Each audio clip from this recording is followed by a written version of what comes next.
जय शिवराय. मी दीप्ता. तर आता मी राजगडावरून खाली उतरते आहे आणि मी तुम्हाला एक गोष्ट दाखवते. जिथे हा बेंच आहे ना तिथे हे बघा,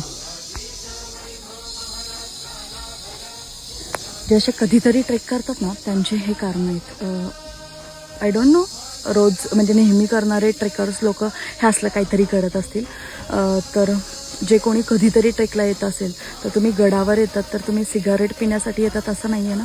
जर तुम्हाला सिगारेटच प्यायचं आहे तर तुम्ही तिकडे करा. आय डोंट नो ते काय आहे, पण मला असं वाटतं की ते सिगारेट आहे. तर तुम्ही नसेल तुम्हाला यायचं किंवा तुम्हाला असलं काही फालतूगिरी करायची असेल तर ते तुमच्या घरी करा, इथे येऊन करू नका. सो नेक्स्ट टाईम तुम्ही काळजी घ्याल आणि ज्यांनी कोणी हे केलं असेल त्याला नक्कीच ही रील पोचेल असं मला वाटतं आणि तुला त्याची कल्पना होईल की बाई असलं काही इथे नाही केलं पाहिजे किंवा ही ती जागा नाही असलं काही करायचं. तर तुला हे सगळं करायचं असेल तर तू तुझ्या घरी कर. नेक्स्ट टाईम नाही आलास तरी चालेल. तुम्ही जर महाराजांचे गडकिल्ले बघता ना तर तुम्ही हे सगळं करण्यासाठी नाही येते. सो नेक्स्ट टाईम काळजी घ्या. भेटूयात नेक्स्ट व्हिडिओमध्ये. जय शिवराय.